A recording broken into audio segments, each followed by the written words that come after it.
and I know some people are late coming in, so I'll just start.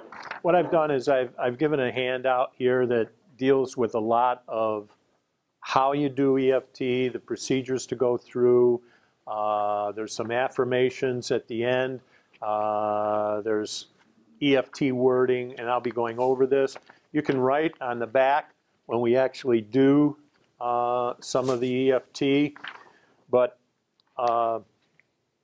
pretty much everything I'm going to be saying today I have on another handout, and you can pick that up at the end. So, I mean, you could take notes, but you probably don't have to take a lot because everything that I'm pretty much saying is going to be here, except for my my initial statements. My name is Tom Meade. I've been dowsing for probably almost 20 years now. Raymond Grace, Harold McCoy, John Butler, Mo Wheeler. I'm kind of been a protege of all of them and the way that I've been going. I've been doing EFT for over 15 years, and the reason I got started in it was I was having panic attacks, anxiety, and I thought I was dying of a heart attack. Actually been in the hospital 3 times in the emergency room thinking that, because everybody on my father's side died of heart attacks. My father, my grandmother, and my uncle, they all died in the same year. My father died at 50. So I was treated as such, and the problem was that the 4th time this happened, I went to the emergency room. It was so packed, I went to a walk-in, and the doctor saw me, did an EKG, and said, "Your heart's fine. You know, you're just having a panic attack." I go, "What?"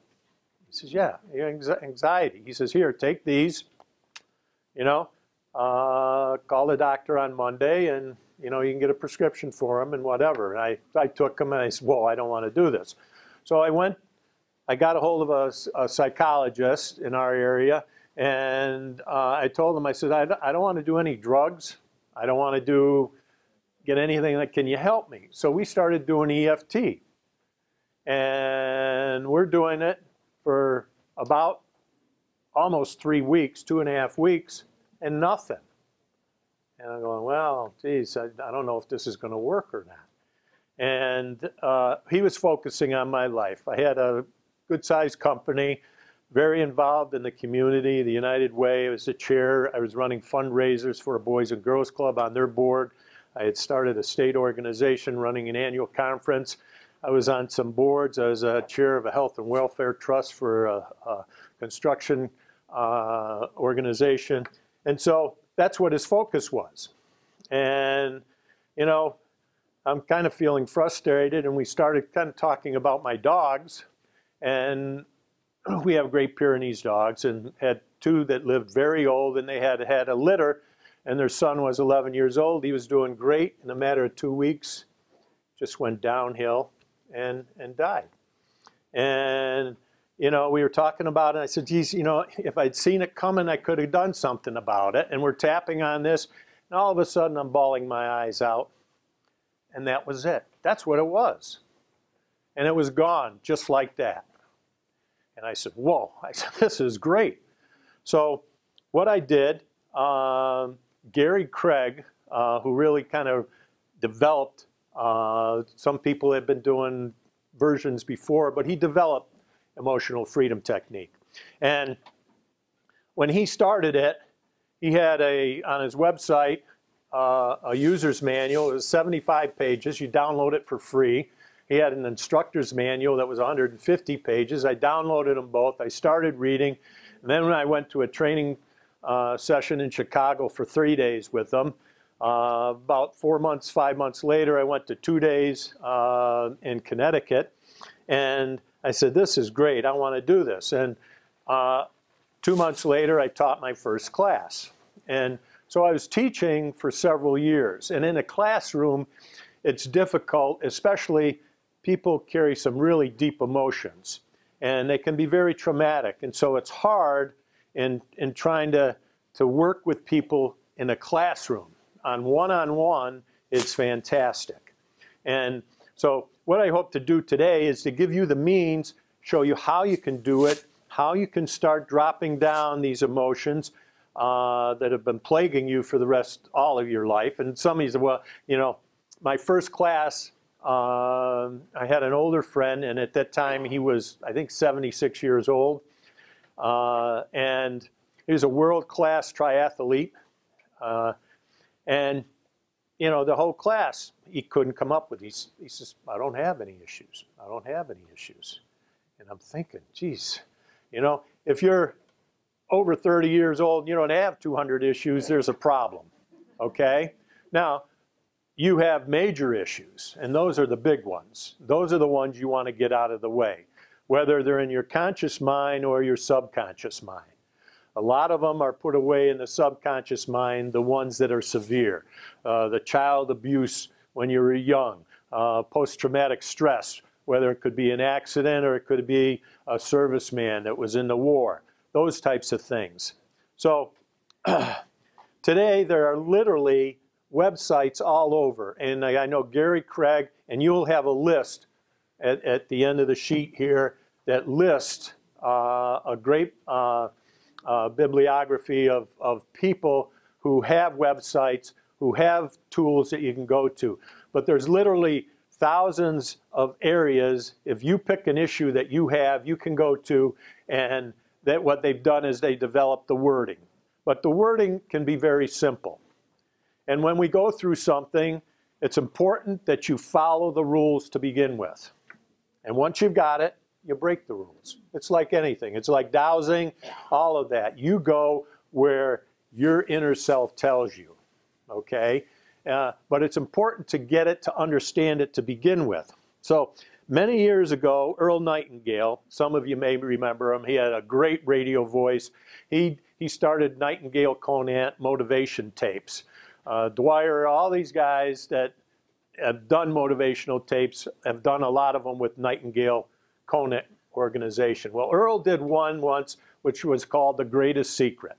And the greatest secret is you become what you think about. You hear that from so many people. But thoughts drive you. Whatever you're thinking, that's what you're being. And if you have negative thoughts, that's where you go.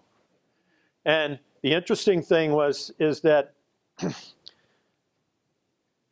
all we are, everything we are is just frequencies. It's just not our thoughts.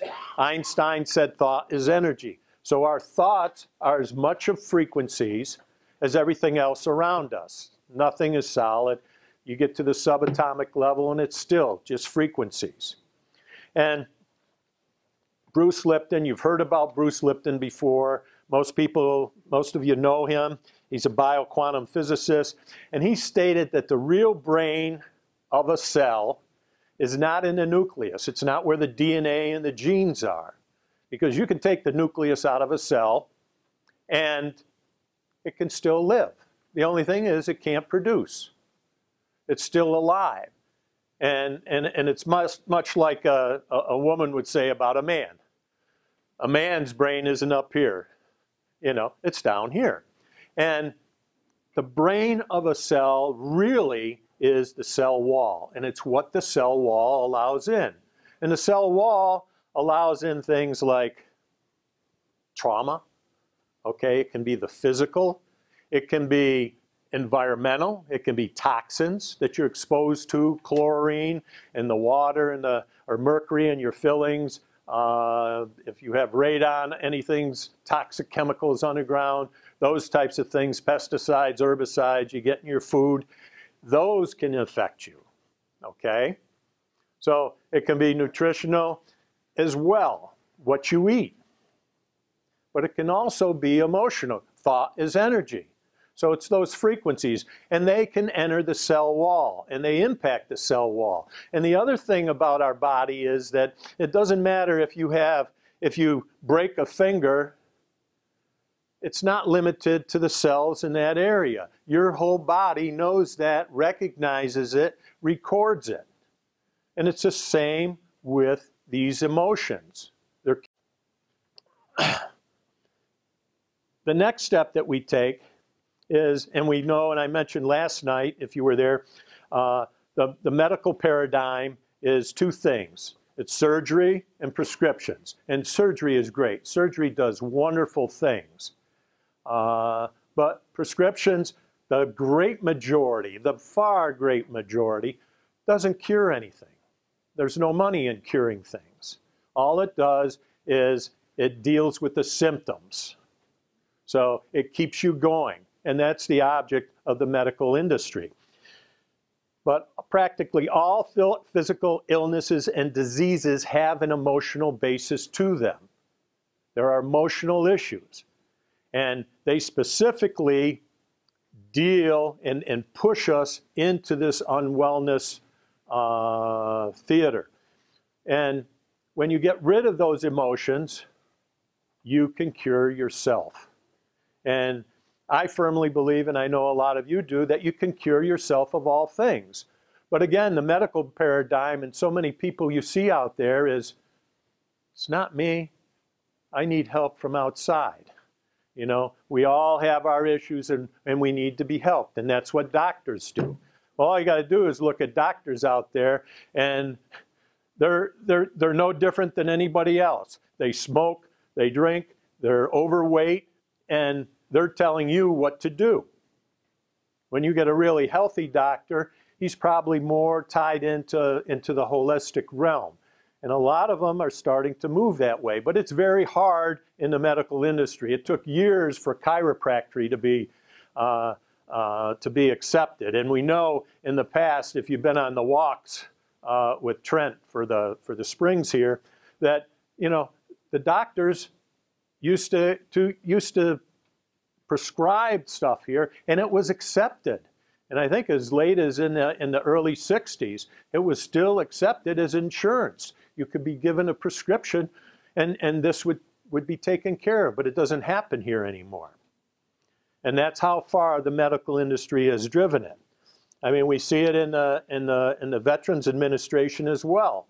And EFT has been proven to be one of the best solutions to post-traumatic stress, and cannot get going in the VA, because the VA is driven by drugs and psychiatrists, and it's all built on a repeat industry.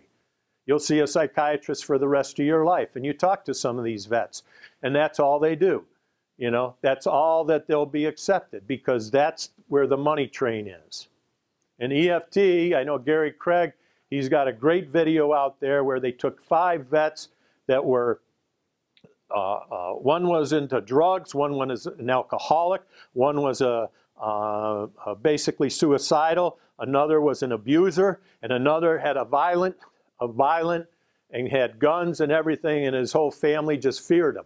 And in a matter, Gary came in with 5 practitioners, and within a matter of a week, dropped these people down.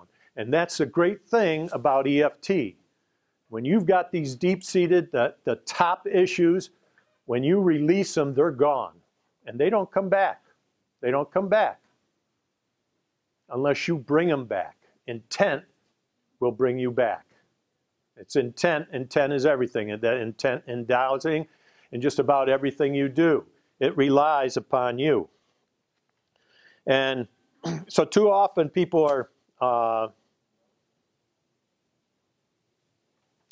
looking for, you know, again, like I said, that quick fix. And there was a holistic practitioner. He's actually he's retired now, but he was a Jesuit priest, and he was had a great healing business. And this woman came to him with cancer and asked if she could be healed. And they worked with her, and her cancer disappeared. But they said, you have some emotional issues, you've got to deal with them. She went through a very dirty divorce with her husband, and she hated her husband. And in a matter of a year, the cancer had come back.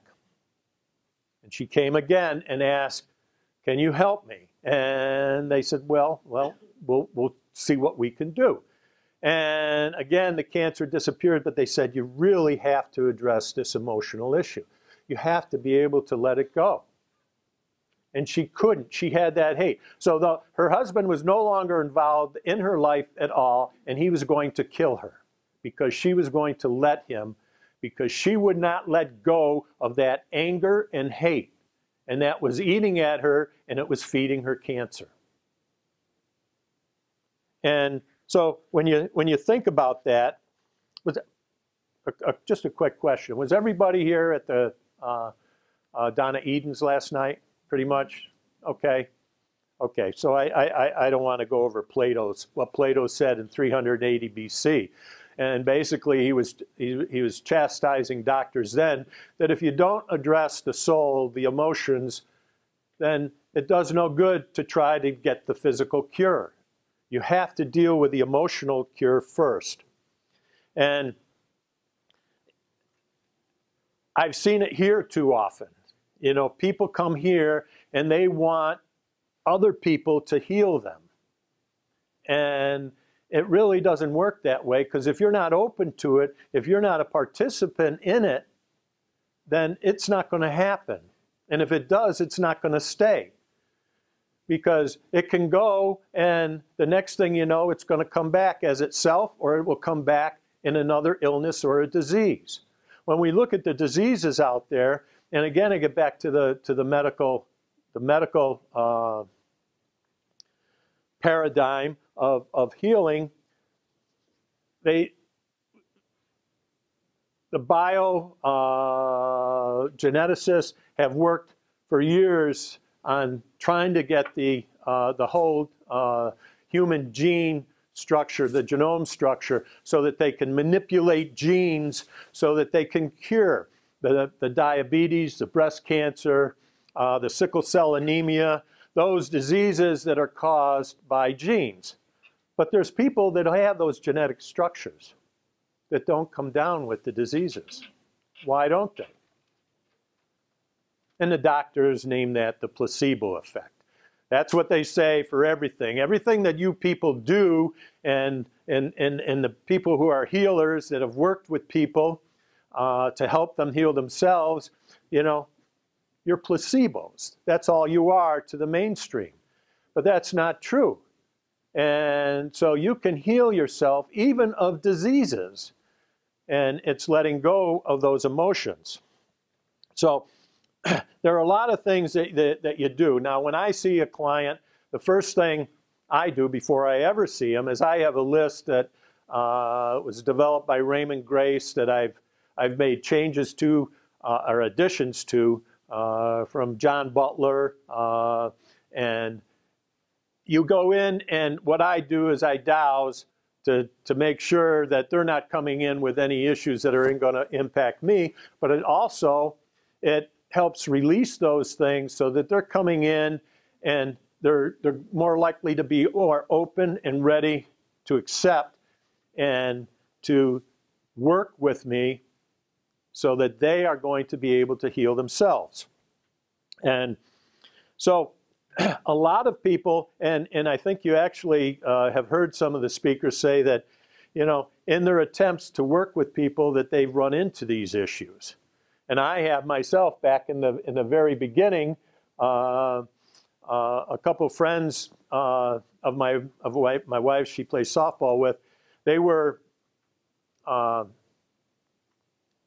their father had gotten suddenly sick. He was in the hospital. They were told he was on his deathbed, literally.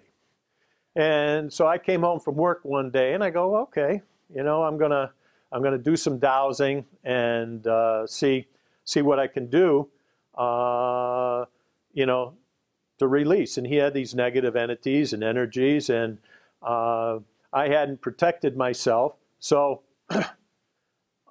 all of a sudden, you know, it was like they left, he had them, and I just started feeling terrible. My wife came home and she said, I look gray.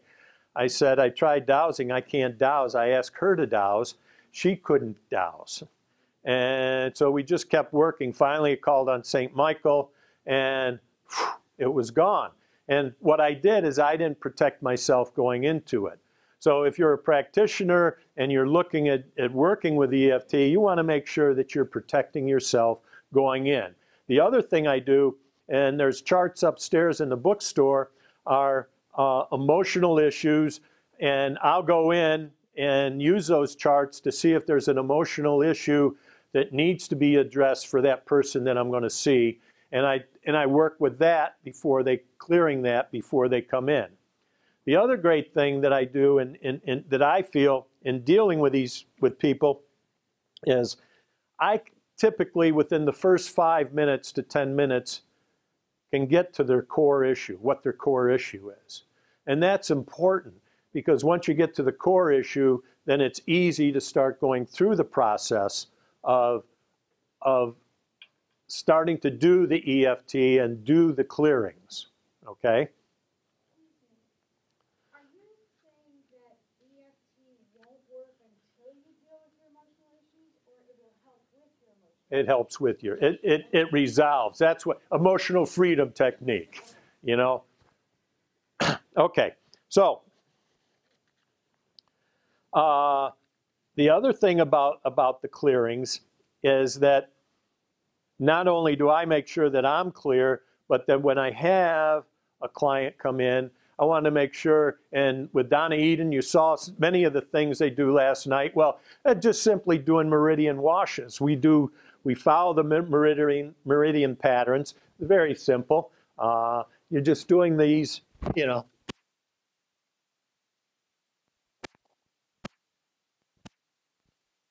Am I still on? Am I? Yeah,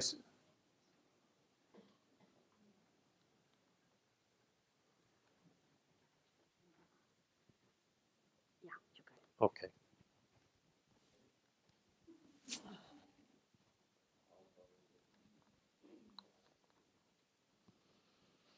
Okay. So you can do those meridian washes, and you can clear yourself. There's a few other things I do with the biogenesis, both the wand and the pendant, and then there's the less than 1 minute energy fix that was done by Mo Wheeler and Rebecca Garland. And where's Rebecca? There she is, right there. They developed that. That works real easy. You saw, you know, there's so many things, you know, doing the K27. We're going to be doing that as part of one of the things we're doing today for preparing. But you do that, making sure the person's hydrated. The two big things that people have trouble in tapping and dowsing to beginning with is not being hydrated. And the easy way to tell if somebody's not hydrated is just muscle tests and pulling their hair. And if they go weak, they're not hydrated. So usually make sure that they're hydrated, make sure that their polarity's not reversed. You can just do the cross crawl. Typically, they're going to be ready to go. So those things before we even start. And one of the things that Gary Craig said is at a very early age, we start getting these writings on our walls.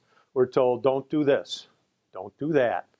And I've heard so many stories, and I heard a couple already this year of young kids that, you know, they're out playing with their imaginary friends or a relative. They're talking to a relative, and people are going, whoa, you know, you don't do this, you don't do that.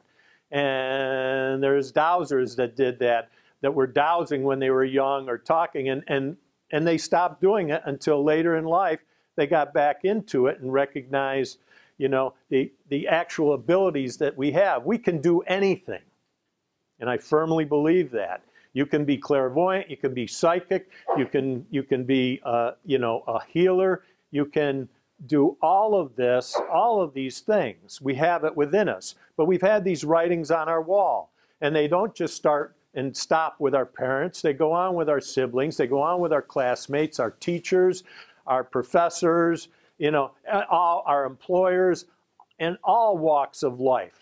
That just constantly, you have these writings on your wall, and they become you. And that's not where you want to be. Everything that you are is really inside of you. And it's easy to get there and to be there through EFT.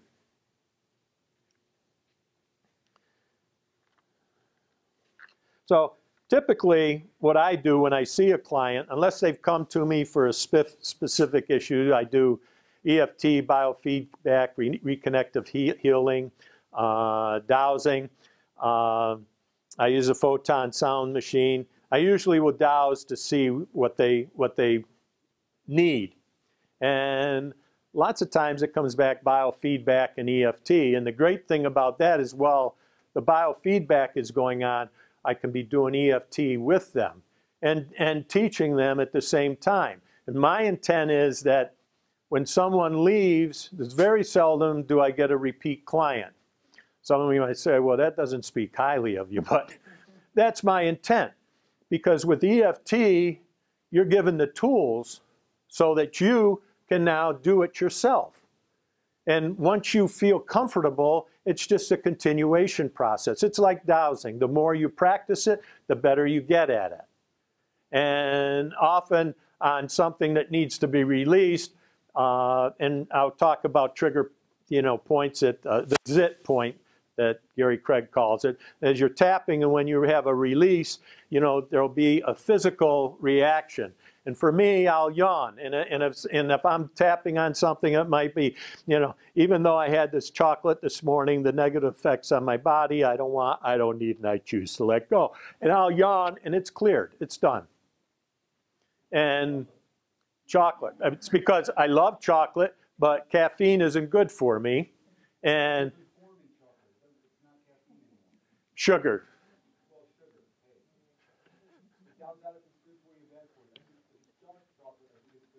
Dark chocolate is, and that's what I love. Dark Mexican chocolate, okay, with chili peppers in it. That is great, but it's my downfall. And so, if I feel, huh? Okay, that's my conscience in the back. well, it's Christy.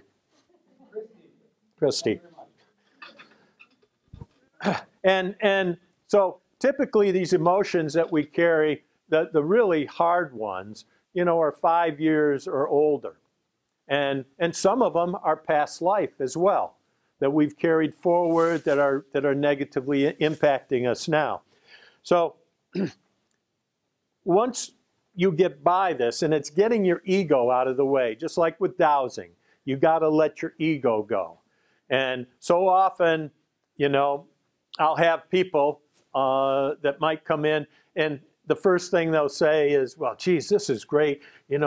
I've got a friend that really needs this, or I have my child, one of my kids, they're going through these problems. And I said, well, they've got to be open to it. But, I've had a few bring them in, and they're like, hey, I want nothing to do with this. Well, that's intent.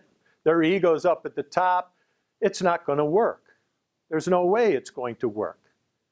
And the other problem is typically with men, and you see the great majority of people here are women. And you'll see that all the time. However, what you used to see, and I've seen a lot more, especially at this conference, is most of the speakers would end up being men. And the issue really gets down to the testosterone, where men are always thinking. And it's that they're not open to it. The ego is too big. Hey, I'm tough. I don't need this. Well, you been to the doctor, had a physical? Yeah, I don't need that. And then boom, they drop dead. You see it all the time. Because they're not open to that. You're tough. You got that toughness. You got those writings on their walls. You had to be tough your whole life.